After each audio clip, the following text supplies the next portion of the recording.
And ito nga ang toy na re-review natin for today. This is the Marvel Legends Spider-Man Maximum Venom Ghost Spider.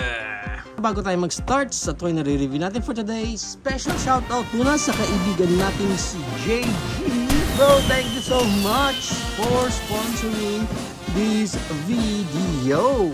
Na pag binili natin siya, ganyang klaseng packaging ang meron siya sa harap and sa likod, sa gilid, sa kabilang gilid, sa ibabaw, and sa ilalim. Yun. Now, pag na-unbox natin siya, ang kasama lang niya dito is parang may note lang dito from Hasbro. And dito sa isa pa niyang clam, nandito yung sword mismo ng Venom buff na pwede nating ma-build. And dito sa kabilang clamshell, nandito yung main figure natin and also yung katawan naman ni Venom Pool. Yan. Kasi ito yung bubuuhin natin. Okay, pero gagawa tayo ng separate video natin for this buff. Moving right along kay Ghost Spider na naka-clamshell pa. So, yan, clam na natin yan. Let's check na muna yung kanyang details dito. Okay. Medyo hindi ako satisfied dun sa paints na ginawa sa kanya kasi may mga lagpas-lagpas. Ayan. May mga lagpas talaga and parang medyo low quality talaga yung pagkaka-apply dito sa kanya. Mahabang dila ng hoodie niya is may ngipin din doon. Ayan. Ayan, may mga specific paint na parang hindi siya gawang professional. Jacket niya dito. Natatanggal ba yung jacket? I think pwedeng matanggal yung jacket niya kasi hindi naman yata siya nakadikit doon sa pinaka main body. Ayan, okay, pero other details pa niya, yan na, simple lang naman yung sa paa niya, yan, sa likod. And even yung mark niya. So overall appearance niya for me parang kinulang lang ng konti sa pagiging expert sa paint up niya.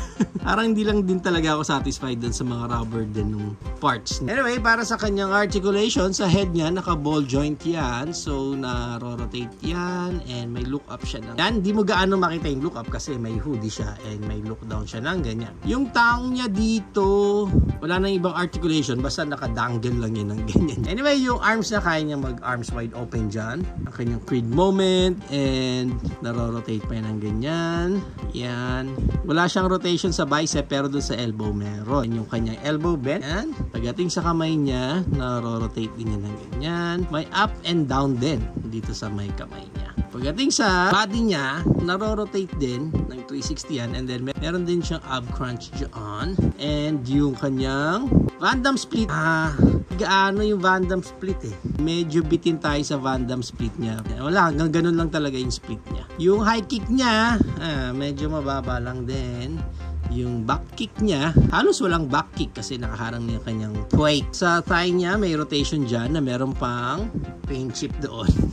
Yung kanyang knee bend, double jointed naman kahit papano maayos yung kanyang knee bend. Sa baba ng knees, may rotation din siya. Pagdating din sa paa, pwedeng mataas ng ganyan and mababa and walang tiltage. Walang any tiltage sa paa. Up and down lang. Sa toes, wala na. So, yun ang kanyang pinaka-articulation. Para sa height ng figure na to, ang height niya is around mga 5.5 inches. Kaya maganda niya kung i-compare pa natin siya sa iba pa nating toy tulad ng Marvel Toy Biz Beta Ray Bill, knockoff version na Gladiator Hook, MCF Doomsday, and MCF Clayface, Yellow Park MK Pro Series Optimus Prime, Hammond Collection Dr. Ellie Sattler, and our Jurassic Park Hammond Collection na T-Rex. So yan ang ating height comparison. So if you are planning to get this figure, ang price range niya which is sa GMP store namin sa Shopee, nakuha around mga 500 to 600 pesos.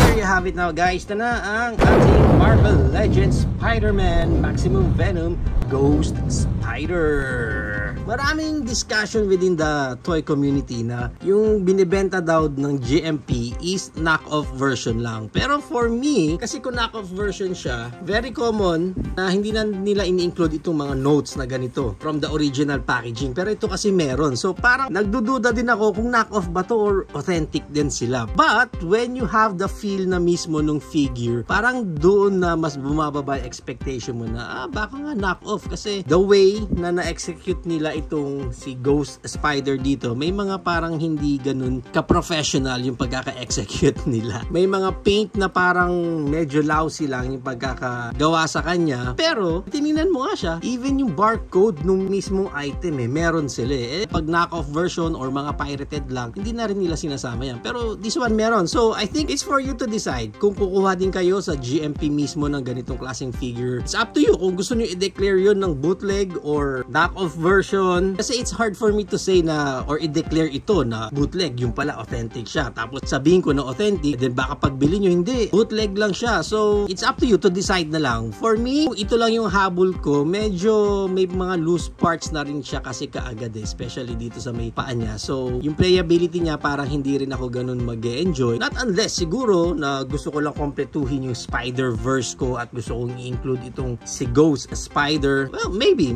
kukuha ako. But then again, we all know na halos karamihan naman sa inyo ay kukuha ng figure na to dahil lang dito sa Venom buff na to.